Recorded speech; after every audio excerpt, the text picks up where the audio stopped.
성부와 성자와 성령의 이름으로 아멘. 예수님과 어머니 하나 되신 성심을 통해 아버지의 뜻 앞에 예수님과 어머니께서 행하신 업적들을 모두 다 펼쳐놓아 그 업적들 하나하나마다 입맞춤을 드리며 아버지께 기도드립니다. 사랑하는 하느님 아버지, 저희가 듣겠습니다. 말씀하여 주시옵소서.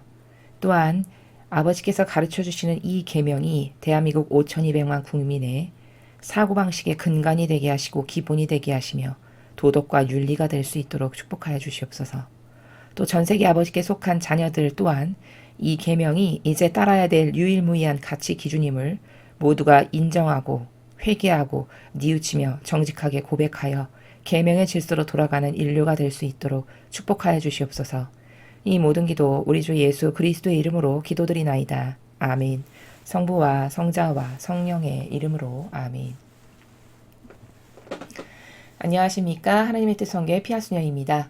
오늘도 여러분들과 함께 아버지께서 주신 진리의 말씀, 그 안에 담겨져 있는 놀라운 다양한 신적인 질서들 함께 학습해 보도록 하겠습니다. 2021년 6월 4일 대중을 위한 메시지.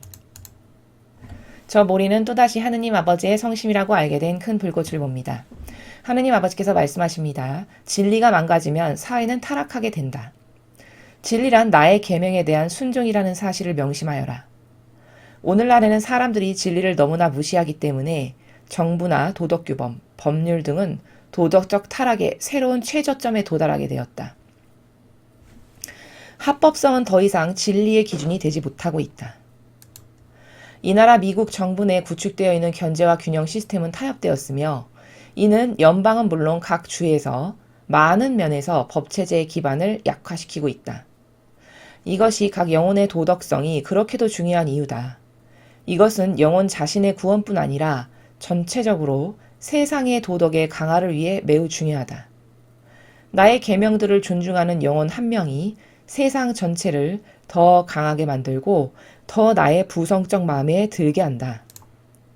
이 기도 성지에서 그리고 특별한 기도 카드를 통해 내가 온 세상에 베풀고 있는 세 가지 축복은 세상을 좀 더 나은 곳, 좀 더 진리와 나의 신성한 뜻에 일치하는 곳으로 만든다. 내가 매우 아낌없이 베푸는 이 은총을 누리는 쪽을 선택하여라. 주님의 말씀입니다. 하느님 감사합니다. 자, 오늘 아버지께서 주신 말씀을 통해 우리는 진리의 시작인 계명, 즉 계명 운동을 합시다 라고 강력하게 외쳐야 된다는 이 주제를 먼저 여러분에게 말씀드리고 시작하겠습니다. 다시 한번 강조하면 진리의 시작은 곧 계명입니다. 고로 우리는 계명 운동을 펼쳐야 되고 나부터 계명을 사실적으로 지키고 실천하는 영혼이 되어야만 합니다. 그것이 새 시대를 이끄시는 아버지의 뜻이십니다. 자, 이런 생각을 한번 해보죠. 계명이 곧 진리인데 사람들은 왜 계명을 거추장스러워하거나 부담스러워하거나 왠지 억압받는 것 같은 느낌을 왜 가질까? 그게 악에게 점령당한 사고방식을 가지고 있어서 그런 겁니다. 오히려 이렇게 이게 올바른 정신이죠. 생각해 보십시오. 진리 없으면 똥구더기 하나에 불과한 인생이 우리입니다. 그렇죠? 역겨운 평생 나나 좋아지는 내 뜻만을 따르다가 죽는 게 우리의 놓여진 현실이잖아요. 그럼 그렇게 일평생 나만을 위해서 살다가 죽으면 도대체 천상에 갖다 놓은 열매는 단 하나도 없고 죽고 난 다음 나는 지옥이나 연옥을 갈 수밖에 없는 이런 한심한 처지고 불행한 처지가 되는 게 우리입니다. 그런 우리에게 가당치도 않은 구원될 수 있는 스타트에 갖다 놓을 수 있는 은총을 예수님이 먼저 주셨고요. 그리고 지금 아버지께서는 그런 비참한 우리에게 지킬 것을 주시는 겁니다. 근데 생각해 보십시오. 똥구더기 같은 인간에게 지킬 것이 있는 게 영예 아닙니까? 그쵸? 아니 이런 것을 지키라고 그 정도로 존중해 주시는 거 아니에요? 어떤 지킬 질서를 주신다는 거는. 지킬 것이 있는 게 왜 영예냐? 생각해 보십시오, 여러분. 육군사관생도는 자신이 명확하게 따라야 될 어떤 그런 규칙과 절도가 있는 걸 영예로 여기지 않을까요? 그 영예로 여깁니다. 오히려 나는 이런 절도와 질서를 지키는 사람이야. 이걸 영예로 여긴다고요. 근데 방위적 사고방식은 어떠냐? 지킬 걸 있으면 부담스러워하죠. 왜 이렇게 억압해? 왜 이렇게 가둬? 난 자유로운 게 좋은데. 이게 제정신이냐? 이게 제정신이 아닌 사고방식입니다. 이 두 사람의 차이는 따를 기준이 다르고, 한 사람은 진리에 근거한 거고, 하나는 자기의 자아에 근거한 걸 따라서 이렇게 결과가 다른 겁니다. 지킬 것이 있고 당연히 지켜야 되는 거고, 오히려 지킬 것이 있는 게 영예라고 생각하는 정신이 바로 이런 신적 질서를, 계명을 지킬 것을 주신 것을 오히려 영예로 여기는 이런 정신. 이게 진리에 근거한 사고방식입니다. 영혼의 주인으로 살아가는 사람이 가지는 사고방식이 바로 이겁니다. 근데 자아의 종으로 살게 되면 내 몸뚱아리 편하고 귀찮은 건 싫잖아요. 특히 요즘 같은 세상에는. 누가 나 억압하는 거 진짜 싫잖아요. 그러니까 그 계명을 억압하고 나를 귀찮게 하는 대상이라고 착각하는 겁니다. 오히려 그걸 지키면 지킬수록 복받는 길이고 하느님하고 하나됨으로써 하느님이 더 많은 것을 주실 수 있는 유일한 방법인데, 이걸 거꾸로 생각하게 창란이 일어나게 하는 거죠, 마귀가. 이렇게 똑같은 사람인데도 불구하고 사고방식은 천차만별로 달라요.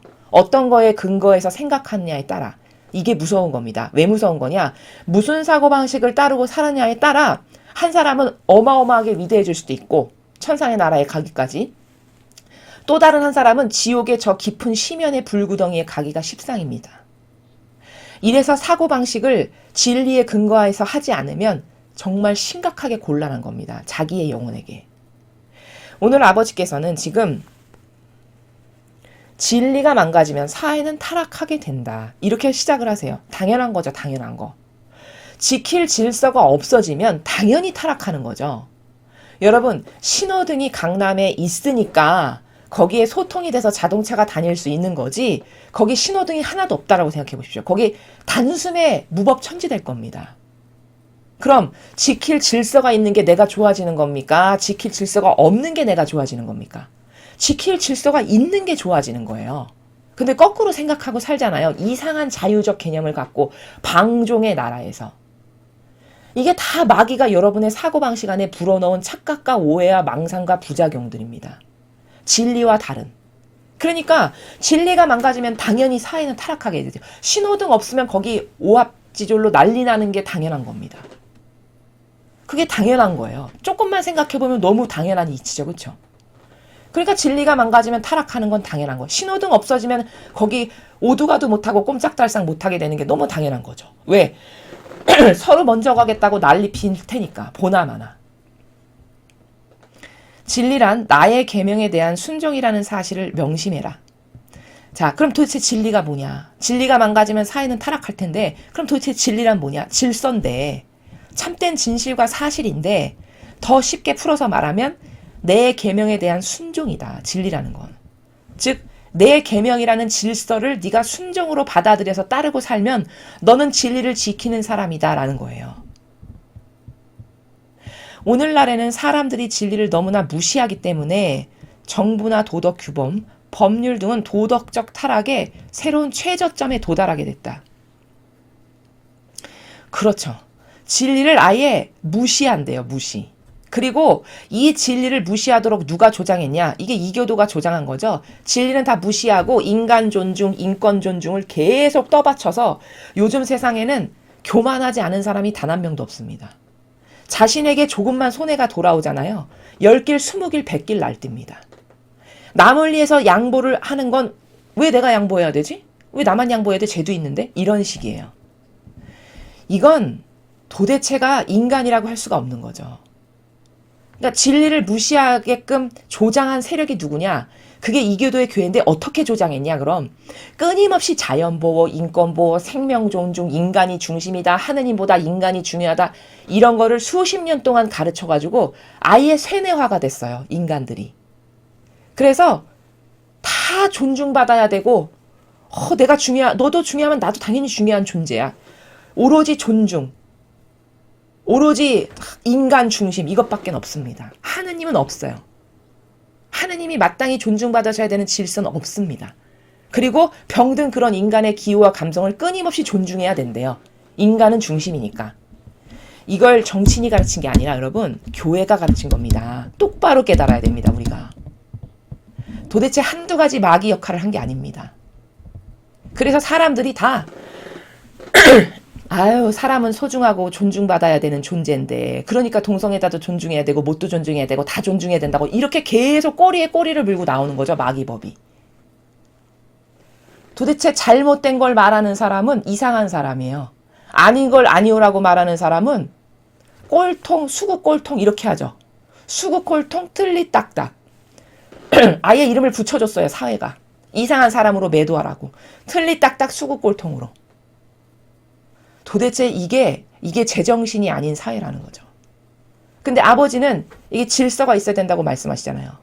그 질서가 진리인데, 진리를 더 구체적으로 말하면 내 계명을 지키는 거다. 네가 순종으로 받아들여서. 근데 요즘 사람들은 이 진리를 아예 무시한대요. 그럼 이 무시를 누가 하게 했냐는 거죠. 이 원인 주동자가 누구냐? 그게 교회라는 거예요. 오히려 세상이 그렇게 감성주의자로 판쳐서 인간 존중, 인권 중심, 세상의 중심은 하느님이 아니라 인간이 중심이다. 이런 말 하면, 예를 들어 정치인이 그런 말을 하면 종교 지도자가 그건 잘못됐습니다. 진리의 근거에서 계명을 보니까 하느님의 권리가 먼저 존중돼야 되고, 왜? 우리를 만드신 주인이니까 당연히 존중받으셔야죠. 하느님의 권리가 존중돼야 되는 거고, 그리고 자기는 다 배제해야 되는 거다. 인간의 뜻은 다 틀렸으니까. 그리고 이 질서의 근거에서, 하느님이 만드신 이 질서의 근거에서 옳다, 그르다, 예, 아니요만 해야 되는 거다. 이렇게 가르쳐야 되는 겁니다. 그렇게 교회에서 똑바로 전했으면 오늘날과 같은 이런 사회가 되진 않았겠죠. 그거를 방관한 것을 넘어서서 그걸 조장하고 주도한 세력이 교회다 보니까 다 사람들이 착각 속에 살아요. 착한 코스프레, 감성주의자, 나는 당연히 존중받아, 당신은 소중한 사람, 존중받아야 되는 사람. 아니, 존중 이전에 행해야 될 의무와 책무는 없습니까? 자기가 먼저 존중을 받고 싶으면 그 존중을 받기에 합당한 책무가, 의무가 주어지는 거잖아요. 그게 함께 살아가는 사람의 공동적인 질서 아닙니까? 그 최소한의 질서잖아요. 근데 아무도 내 책무와 내 책임은 말을 안 해요.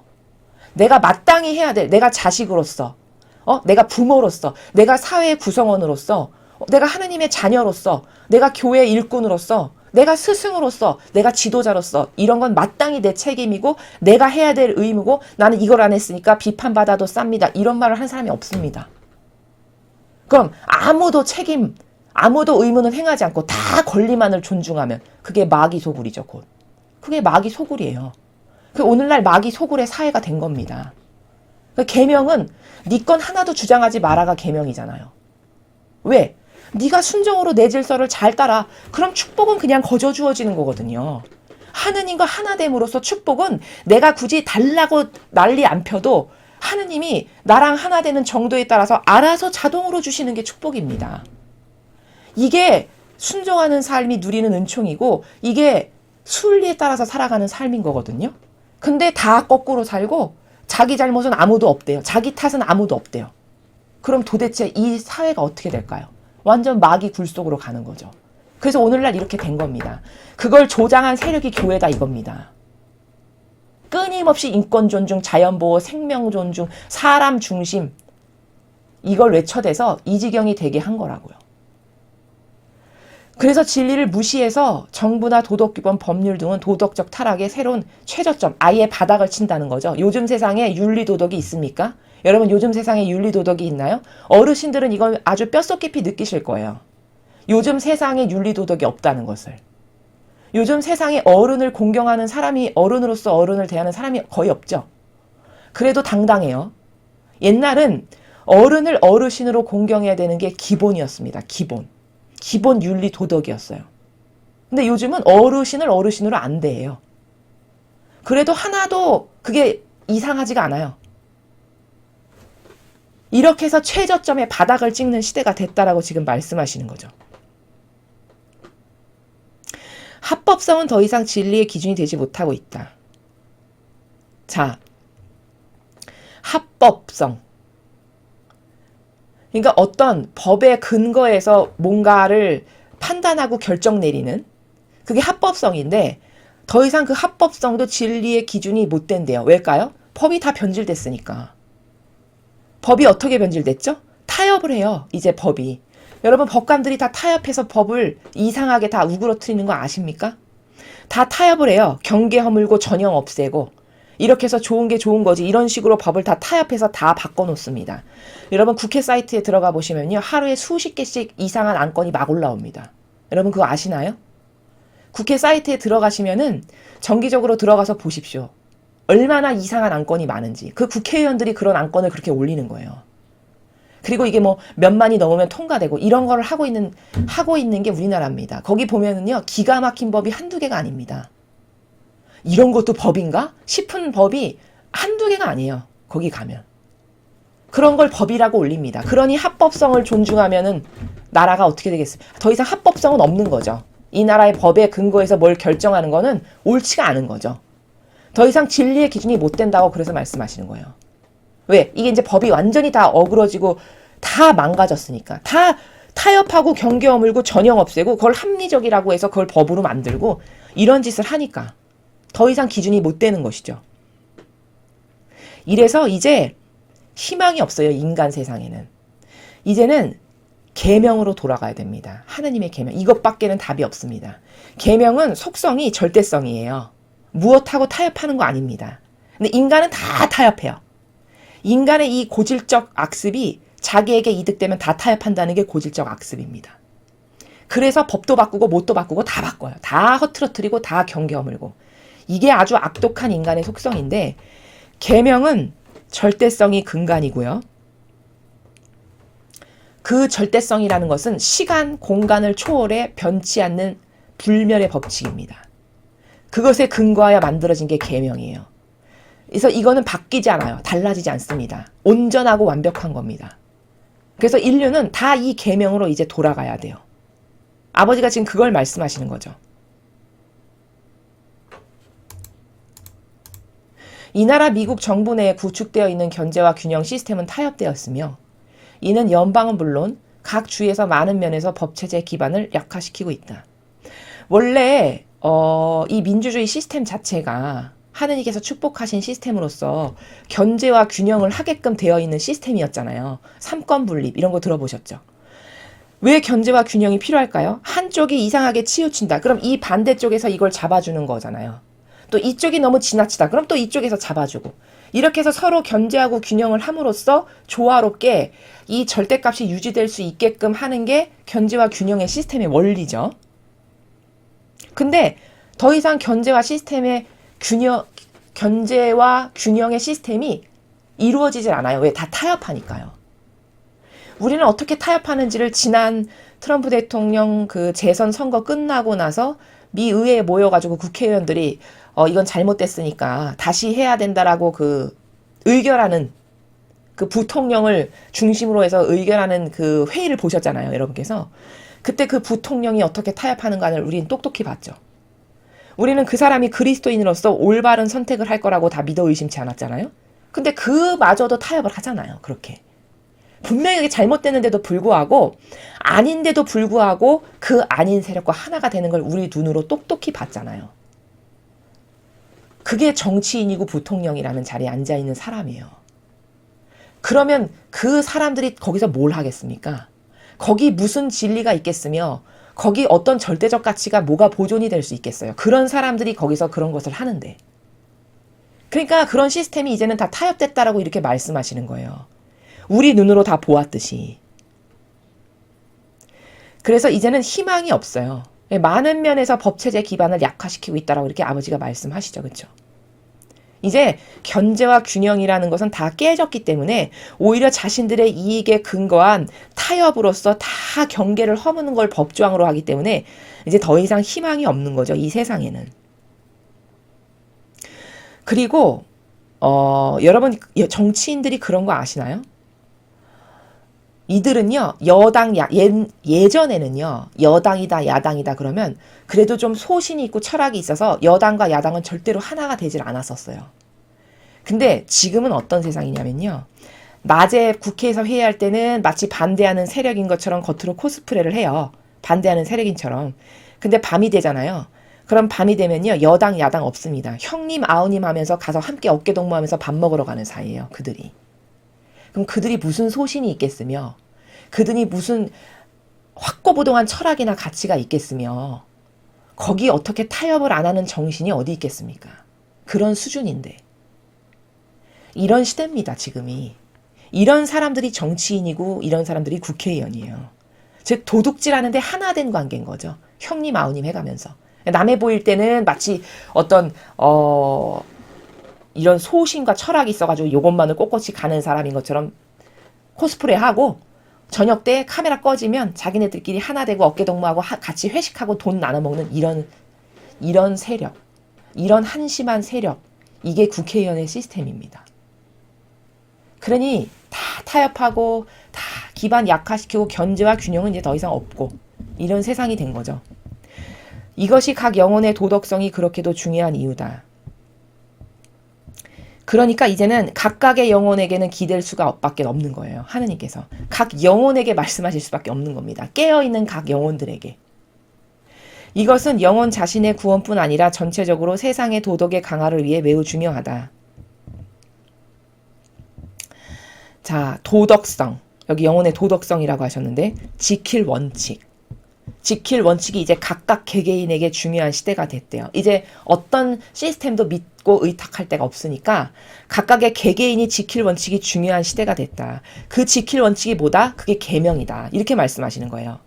그리고 이거는 너의 영혼을 구원하는 것뿐만 아니라 전체적으로 세상의 도덕의 강화를 위해서도 중요하다. 이렇게 말씀하십니다.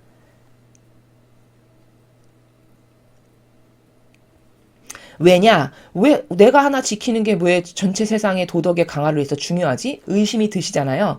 궁금하시잖아요. 그게 무슨 말이냐? 여기 뒤에 말씀하세요. 나의 계명들을 존중하는 영혼 한 명이 세상 전체를 더 강하게 만들고 더 나의 부성적 마음에 들게 한다. 그러니까 이 원리는 뭐냐면요. 매개체의 원리입니다. 그 매개체의 원리라는 건 뭐냐면 사람 유물론적인 내 눈으로 봤을 때는 나 하나잖아요. 예를 들어 계명을 지키는 게 유물론적인 관점으로 봤을 땐 나 하나에 불과해요. 근데 나 하나가 지킴으로써 세상 모두가 달라지게 할 수 있다는 거예요. 영적으로는.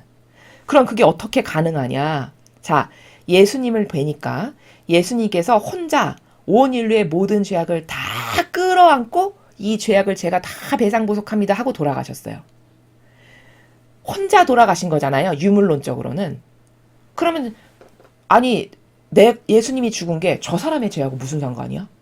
자기의 죄를 배상보속하고 죽었다는 건 이해가 돼. 그러나 저 사람하고는 무관하잖아? 이렇게 생각하는 건 유물론적 관점에서는 그렇게밖에 안 보인다는 거예요.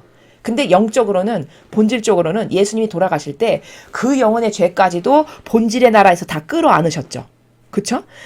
시작부터 마침에 이르기까지 모든 영혼의 죄악을 영혼의 나라에서 다 끌어안으셨단 말이에요. 그럼 사실적으로 본질적으로 끌어안으신 게 되는 겁니다. 영적인 거는. 추상과 직관을 하면 그거 그대로 되는 거예요. 그랬기 때문에 그 영혼의 죄도 예수님의 돌아가심을 통해 그 산제물로 바쳐지심을 통해서 사실은 용서받은 거거든요. 자기가 몰라서 그런 거지. 이게 매개체의 원리예요.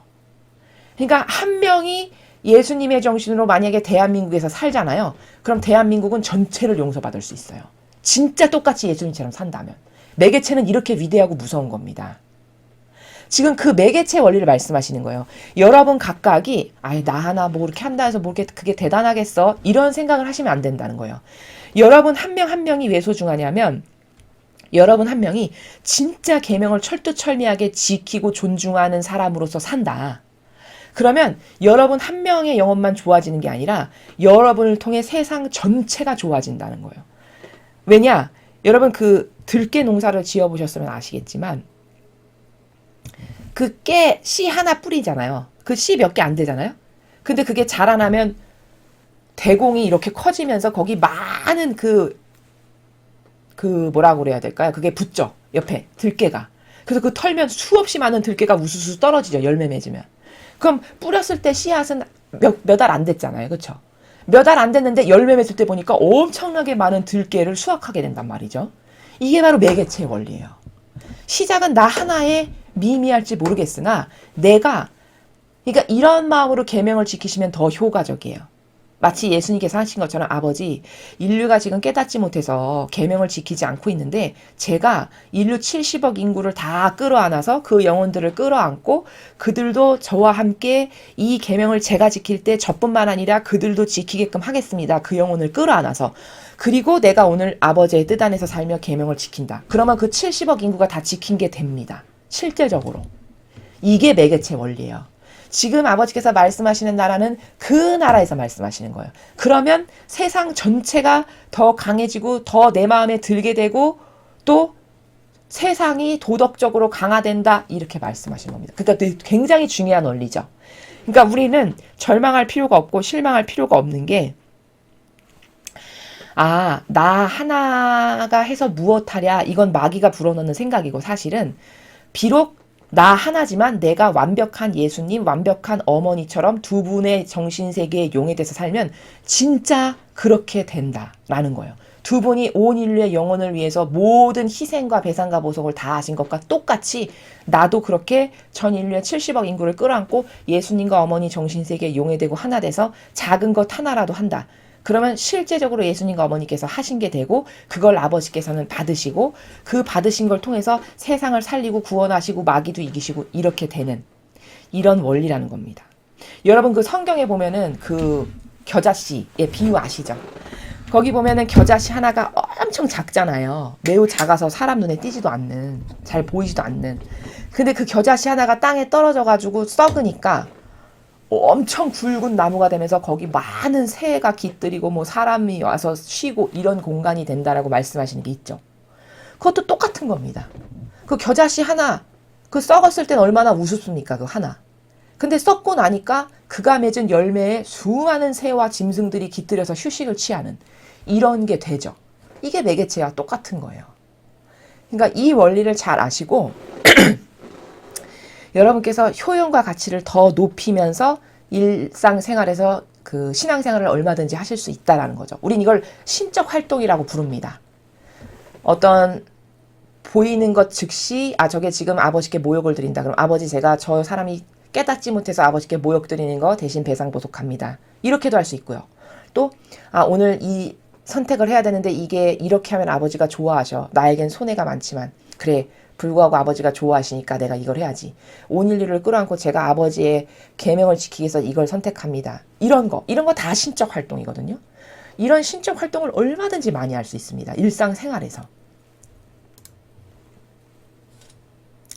이 기도 성지에서 그리고 특별한 기도 카드를 통해 내가 온 세상에 베풀고 있는 세 가지 축복은 세상을 좀 더 나은 곳, 좀 더 진리와 나의 신성한 뜻에 일치하는 곳으로 만든다. 그렇죠. 이 기도 카드가 뭔지는 저희 강의 들으신 분들은 다 아시죠? 아버지께서 세 가지의 축복을 이 인류에게 쏟아 부어주시겠다라고 말씀하신, 믿고 청하는 이는 다 받게 될 거다라고 말씀하신 카드. 그 카드에 보면 이렇게 하단부에 하얀 쬐끄만 천이 붙어 있어요. 그 천을 아버지께서 축성하신 거거든요. 그러니까 여러분은 시간 나실 때마다 그 천에다가 친구를 하십시오. 입맞춤을 드리십시오. 아버지께. 배상보속하는 마음으로, 위로드리는 마음으로. 또 축복을 부디 저희와 저의 가족들에게 주시옵기를 갈망하는 마음으로 수시로 그렇게 아버지께 기쁨을 드려야 되는 겁니다. 근데 그 세 가지의 축복이 뭐냐면 인류의 그 아버지로서의 주시는 축복, 빛의 축복, 계시의 축복 이렇게 세 가지의 축복을 주시겠다라고 말씀을 하셨어요. 그래서 그 내가 주겠다라고 하는 축복에 네가 더 의탁해라. 더 믿고 내가 매우 아낌없이 베푸는 이 은총을 누리는 쪽을 선택해라. 내가 이 마지막 시대를 위해서 이렇게 마지막 시대가 어렵기 때문에 너희들에게 주어야겠다라고 생각해서 베풀고 있는 이 은총을 더 믿고 거기에 더 의탁하고 그 은총을 누리는, 즉 그 은총에 갈망하고 믿고 의탁하고 내어드리고 맡겨드리고 또 신뢰하는 이걸 거듭거듭 함으로써 아버지께서 주신 은총을 받기에 합당한 그런 반향들을 우리가 잘 해야 되겠죠.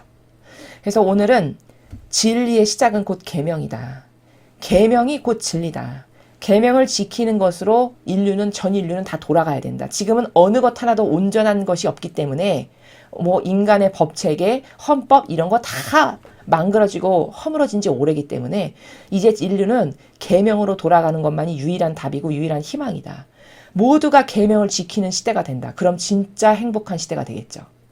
단 한 명이라도 우리만이라도, 여러분이 저희 강의를 들으시는 여러분들만이라도 신념을 가지시고 나 하나지만 내가 예수님과 어머니께서 2000년 전에 돌아가실 때 이런 마음의 나라에서 이런 정신세계에서 수행하신 거랑 똑같이 나도 인류를 끌어안고 이런 계명 지키고 이런 계명 지키면 그들이 지킨 게 되고, 그럼 아버지께 위로가 되고 기쁨이 되고, 또 아버지께서 그래서 그것 때문에 인류의 악을 무찔리실 수 있고 자비를 베푸실 수 있고, 이런 것을 우리가 해야 된다.